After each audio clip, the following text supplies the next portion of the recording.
Hello and welcome to our April edition of our Cannabis Certification Council sponsored question and answer session. I'm so pleased to be joined this month on National Cannabis Awareness Month by our longtime friends, sponsors, patrons, supporters, fellow board member Amy Anderle, our friends at Legal in Denver, Colorado, John and Amy Anderle. Welcome, John and Amy. Thank you so much for joining us on this Wednesday morning in April. Hi. So welcome. Tell us about Legal. Tell us who you are. Tell us about what Legal is, what the ethos is. You know, you guys have been supporters of the council going more years than I will say, but since the very beginning.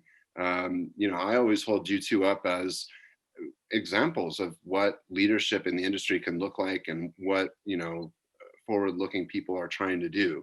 So tell us about Legal and yeah, hi. Great. So thank you, and thank you for having us. I think this is wonderful to highlight sponsors of the Cannabis Certification Council. So we appreciate that, and we love supporting the projects that CCC is working on. So we are John and Amy Anderle, a husband and wife, mom and pop team out of Denver, Colorado. We have a dispensary that has been in business now, working on the 12th year licensed, which is forever in cannabis years. So we have a dispensary, cultivation facility, and a MIP, manufacturing location. We have originally were organized so that we were vertically integrated, meaning we sold everything that we grew. And though we don't, per regulations, have to do that anymore, we do try to adhere to that. We feature all of our own flower and many products made with our own flower, because the way that we cultivate is unique right now in the industry. We've always early on, and I can let John talk about how we decided to do this, but I think we wanted to create something as close to the food that we like to enjoy. So organic and sustainable. And in cannabis, there weren't a lot of sort of boundaries for that early on, but we were very quick to hire growers that had worked in organic farms and put forward those practices in our grow. And so now we're pleased that we actually hold the certification for organic cultivation from Clean Green. And we look to get the Cannabis Certification Council's new certification that's going to be coming out for organically grown very soon. But we also maintain sustainability designation for the city of Denver. We've had that. This will be the 5th year running, and that certifies sustainable business practices. So resource management, waste management, and that, you know, we're trying to be respectful of the footprint that we're leaving behind. You know, we're small. My husband always, we're not that small. You guys are literally mom and pop. Location, right? We're mom and pop. That that's the case. Yeah, and you know, we've been able to compete, I think, in a highly competitive market of Denver. What are there, 300 plus dispensaries around us? Yeah. So many of them have consolidated over the past, say, 5 to 7 years. And I think we've been able to maintain our niche, and that niche is what keeps us going with the organic, sustainable. And our clients, I know, Ben, you are one and have always been one, are very, very loyal. And so we have sort of brand ambassadors out there that really help us stay relevant. So what else do you want to add there? I think you did it. Introduce yourself. Tell us a little bit about your background. And, you know, Amy is so engaged in this work, but obviously you're a huge part of that commitment. So tell us about your philosophy with this. You've got a longer background in cannabis. So tell us about your philosophy with this stuff and why it's so important to you also. Like Amy said, we're in our 12th year presently, but I'm in my we can talk about 26th year. Yeah, we don't talk about that. And of enjoying it. It mattered prior to legalization. Long curing, properly curing, properly growing, and safely producing something that we inhale. Our respiratory system is a more delicate creature than our digestive tract. And it's important that what you smoke is good and healthy. It was important prior to legalization. I thought it would take off with legalization, but the market sort of got away from the thought process that we're using now with respect to organic. It caught on great in Oregon, California, and Washington. There's hundreds of certified organic. It's always frustrating to listen to people talk about how you can't get certified, or the federal government doesn't do organic. There's plenty of places that do. I think it's really a calling card for why any third-party certification is. I found myself defending it at a conference last week. Why is third-party certification important? Because I don't trust, you shouldn't trust what people assert in buzzwords. So it was 2012, I believe, when I first was connected with John Chandler, who was a Whole Foods tomato farmer at the time from Arizona and Texas.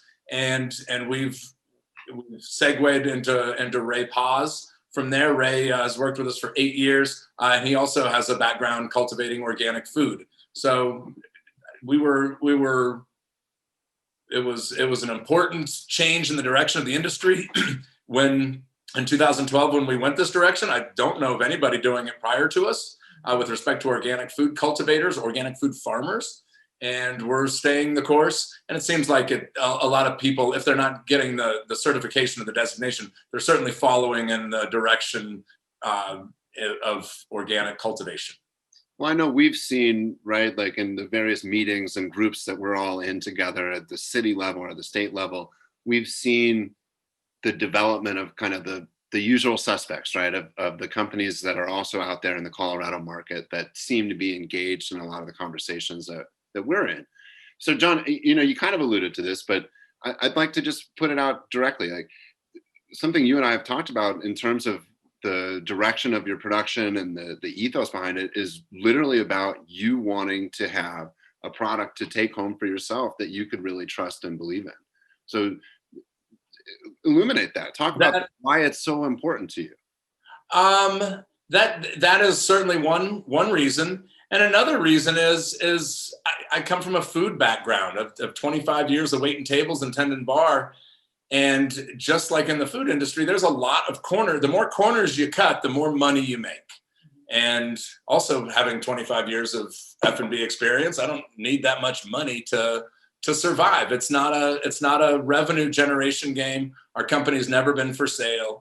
We entertain offers all the time, but we've got a daughter. We are a real mom and pop store. We do have a child.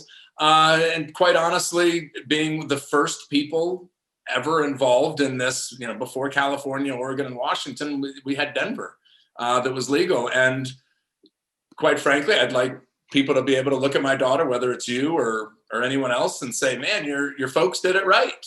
So it's in addition to wanting to have something great to bring home and smoke, it is hard to get me to smoke anybody else's product. If you do buy our clones and grow it outside with just the elements, I'll try it. But it's ours. It's what I want to smoke. I'm a legacy smoker. I smoke every day. I have for years, and this is what I smoke. But I also want to be remembered.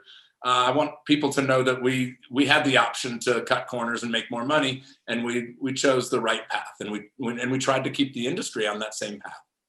Well, yeah.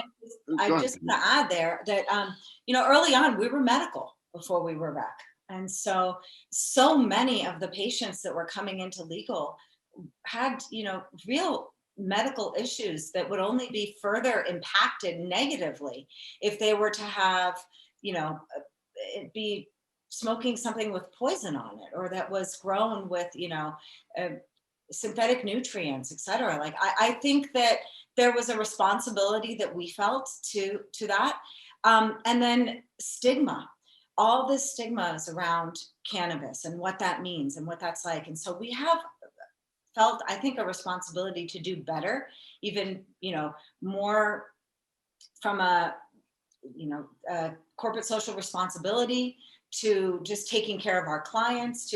We want to lay out the best possible option for cannabis that we can, because it already comes so heavily with that stigma to begin with. Right.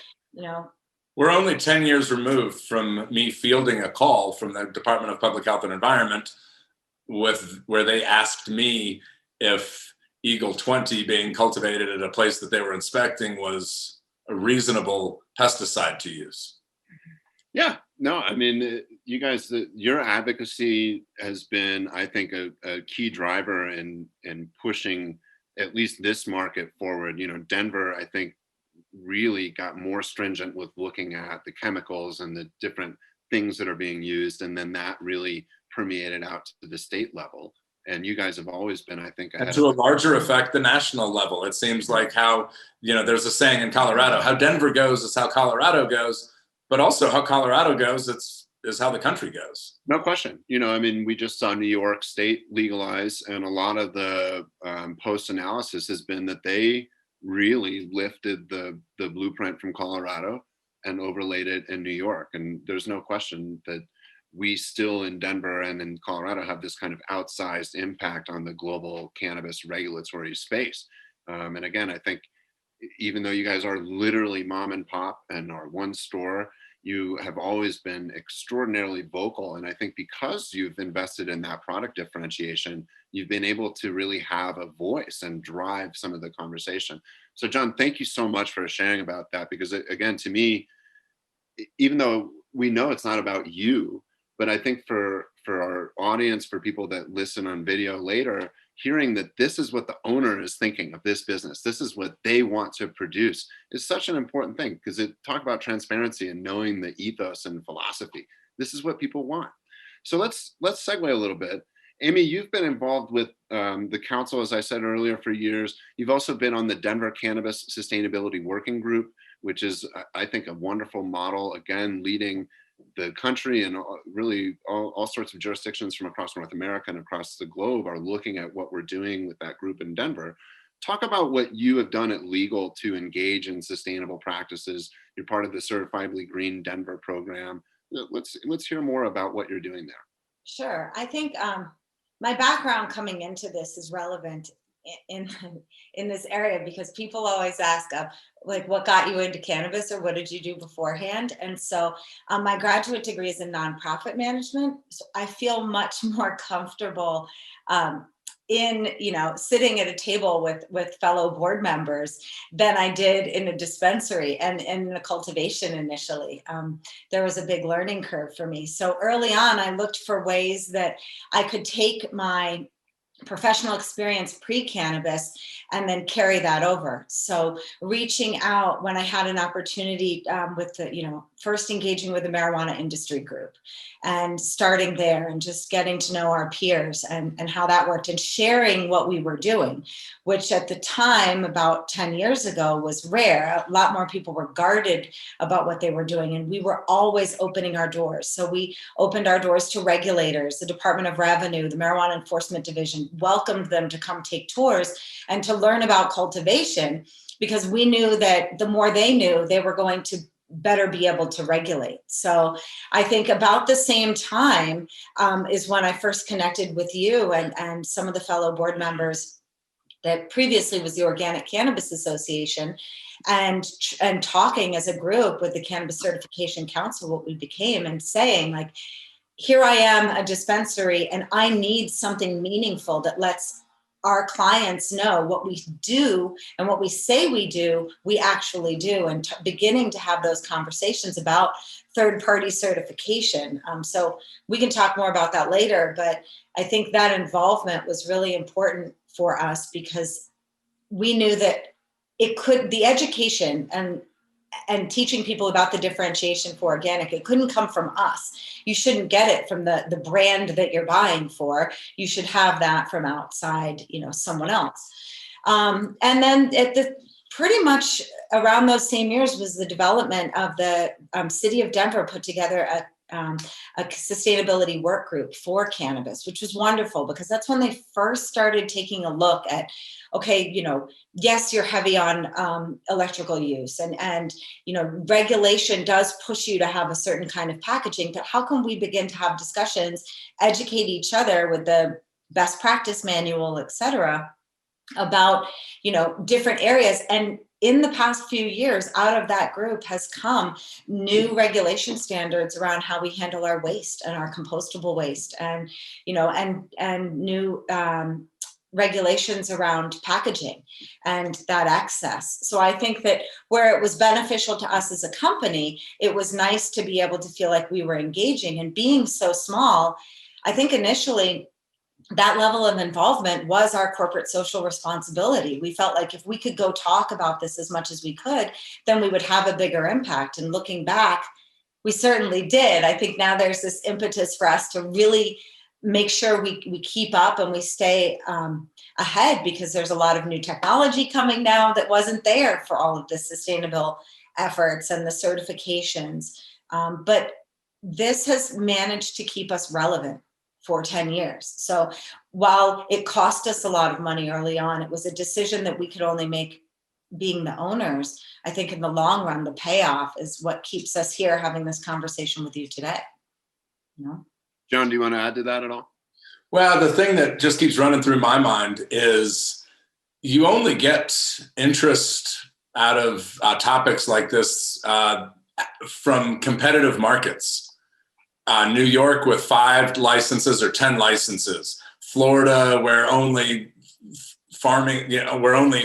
farms that have been in business for 30 consecutive years get to grow cannabis. Mm-hmm. There's just so much restricted access to join the party. And notice none of those companies are ever at any of these roundtables or in the sustainability discussion. They pay it lip service. But I just think as far as the consumer goes, the nationwide consumer, regardless of what state you live in, it's important to be on the side of allowing competition, where we have 300 stores just in Denver, 700 in Colorado, which is more than the entire state of California, almost twice as many as the whole state of California. And it just keeping big business out of it. Is how you're going to achieve a lot of these interested parties. When you have 5 licenses in a state, you're not going to have these types of discussions. And they've already moved to shareholder-owned companies where the primary goal, number one goal, like health insurance, is not to provide insurance to the buyer or a quality product to the buyer. It's to provide return to the shareholder.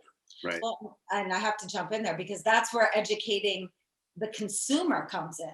Because if you have the consumer asking for a certain type of product, or a product that comes with a certain sort of pedigree to it, to how it was produced, then these larger companies are forced to provide that. So, we've had the discussion before about they didn't offer organic food at Target or Walmart until people weren't going to shop there unless that was an offering. So I think this sort of this striking now is you get the companies that are interested, but then you inform the consumer, which is going to help drive that market that he's talking about. Because you're right, the motivation to spend a bit more money and have a few more hands in the grow from an HR standpoint, it doesn't come from a good bottom line. Right. Yeah. This is a great way to segue, actually, to talk about your store and the brands that are in your store. How you work through and create partnerships. I know that Legal has lots of special partnerships with brands that are present in other stores, but you guys carry products that are special to you. So talk about how you partner with different brands and what you're doing to feature brands. And maybe if you're doing anything special this month for April, talk about that. Well, early on, again, 10 years ago, there weren't nearly as many brands as there are today. So at the time, we had our flour that we featured, and then we actually provided a good amount of flour to other manufacturers, so edibles companies that we would partner with. And there were concentrates like there are now, again, back then. But so we worked with some tried and true vendors that were producing their product in a way that we felt very comfortable with and good about, and proud to have our cannabis featured in as the base ingredient. That spun off as there were more concentrate companies. You had to make more products with the flour that you had. So we would, sort of maintain those same relationships, vet the partnerships, even if it wasn't made with our own flour, in that same manner? Like, what are the other base ingredients that they're using? How are they extracting the product, whether it be an oil or, an isolate, just whatever that they were using for those. And then as the concentrate market exploded and you had, oh my gosh, the pens and the butters and wax and so many different options, I think it was that much more important. I mean, you were really... Well, I think you could always tell a lot about our store by what was not. I need Oh. that. By what we were not carrying. Mm-hmm. It was very different than all the stores when you walked into. We're near the Green Mile on South Broadway. We're near Colfax. We're near Federal. And Santa Fe. There are hordes and hordes of stores very close to us, and I love carrying the top quality brands. And we have a small store. We don't have the room to carry brands that don't meet our standards. And the sort of MO of a lot of things is we helped a lot of companies launch, and then we would lose as they would get big. And their prices would increase. We would not be able to compete on an even playing field. There's places that spend more in a month on one brand's product than we generate in a year. But what we've done now is we've created some really awesome partnerships. To name drop a few companies, Wana is a edible company. I don't know what's going on with the gummy market in the state. Seems to be popular. Every time we bring on a new gummy company, they don't eat into the revenue of the other gummy companies. We just continue to, it just multiplies. We've had great luck with one of the new companies. I'm just going to throw it out there because my wife is Cuban. Soy Cubano is a company that recently, I mean, they're less than a year old, and they came to compete with the biggest players. And we said, we think that you have a better product than most of your competitors. We don't want to lose you though when we help make you big. And people like Soy Cubano, Lucky Turtle, Green Dot are all companies that we have been affiliated with since our beginning and their beginning together. And we continue to look for those companies at 420. We're going to be partnering. I've got too many companies to list as who we're partnering with on 420, but typically we don't have a lot of new companies. We do have a half a dozen new companies that are not in the store now that will be in the store on 420. And we will also be featuring our 4 most popular strains. And I'm talking the strains we've been growing for 10, 11 years, the strawberry, the Legal Eagle, the green crack. And they will all be on sale for, I think it's $32 a quarter plus tax. So it'll be like $40 out the door for a quarter. We did it last year. It was crazy last year, but it was also the middle of COVID. But we'll be starting 420 early as well. So look for a lot of new companies, a lot of old classic companies, and we will be starting. It will not start on Tuesday. We'll be starting on Saturday or Sunday prior to 420. The earlier you come, the better chance you'll have for a good selection of stuff. And the prices, as always, will be smoking deals.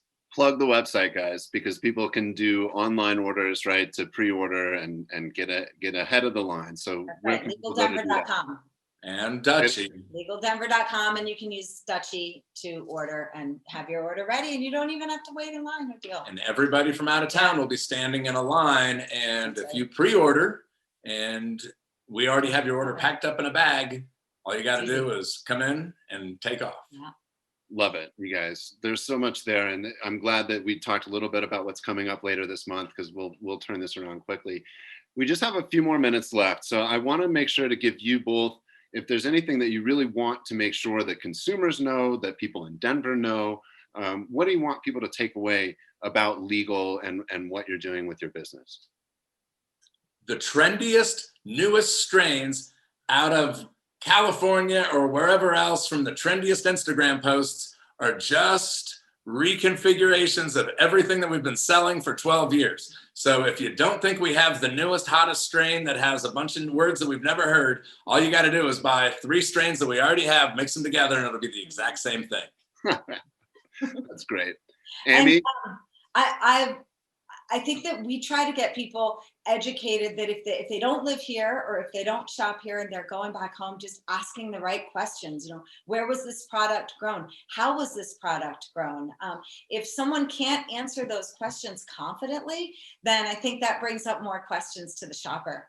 And then potency hunting, just stop. Stop it. Right? Everybody just stop with the potency hunting. That testing has resulted in people really paying attention to what is the potency of each strain or each product. And we all know that if that was the case, you wouldn't drink anything other than Everclear. It is not the fastest way there. And the other little point I think is what you'll notice when you have our flour as opposed to maybe a conventional brand flour or a super smoking cheap eighth that you bought. Our flour, it smokes smoother and the high lasts longer. And while that And is, so does your eighth. and your eighth lasts longer. So while that is anecdotal, I just, the way that we cultivate, if something is burning your throat or giving you a really bad headache, that is not necessarily the cannabis. That is what was used in the cannabis cultivation. So, asking questions. I miss being able to go to Red Rocks and running into people that have seen my shirt and say, oh man, I love that store. Oh, do you go there a lot? Well, no, it's quote unquote hella expensive. I challenged 2 gentlemen to come and see if we're not expensive. It's $35 for like an eighth. We have eighths that are $20 out the door. But I challenged them. I said, wherever you're buying your $99 ounces from, see if $99 from our store lasts you longer than the $99 from another store. And they've been back every Tuesday for the last 2 years because of it. No surprise, just like me. You guys, this flew through. We do have one question from the audience that I want to address. When we were talking about clean green certification, Gina asked, what is something like getting certified costs? So what does it look like to go through the clean green program? And I can talk a little bit about organically grown. Sure, yeah, and we'll be doing the organically grown as well. I think that that's a fallacy out there, is that, if your dispensary or your cultivator tells you, well, we just don't get certified because it doesn't make sense or it doesn't fit with cannabis or it's too expensive. Cultivating organically might be more expensive, but the certification itself is not that expensive. You're talking about, a few $1,000s spread out over time. And then there is the walkthrough and you have surveys and you have regular testing that goes through it. They do make sure that you're being compliant with that program. The program that we're using now is based off of USDA standards with Clean Green, but it isn't completely specific to cannabis, but it's very close. And I think that's why we're very excited about adding as a layer to that, the cannabis certification's organically grown standard. And you can talk about that and the price. And, again, it's cultivating organically that's going to be more pricey than the actual certification. It's basically like 1/10 of 1% of our revenue. So it's not a big expense to get the certification. No. Like Amy said, it may cost more to do it but as far as the certification, the process itself is. So I'll just add, and we can use this to wrap up. There are some great certifications out there. What John and Amy are saying about processes and some of the techniques potentially being more expensive is right, especially because at the front end, if people are changing their methodologies, there's going to be some costs baked into that. So you're automatically going to be spending a little bit more when you change because you're having to buy the new inputs and like resources for the process. What we believe at the council in regards to any of these certifications is that the way that they add value is by either creating a higher price at market or driving more volume of sales. And we believe that the organically grown cannabis certification will do that because it's a seal that we believe will be meaningful, accessible, and valuable to a broad swath of people, including folks like yourselves and your consumers and everybody in between. So with that, we are going to wrap up this April question and answer session with our great friends, John and Amy from Legal Services here in Denver. Please check them out. It's legaldenver.com. They are just wonderful people. Thank you both so much for taking some time out of your busy day to talk about this. And thank you to our live audience for joining us today. And thank you to those of you watching online. in the future. Have a great day and come check us out, cannabiscertificationcouncil.org. Cheers.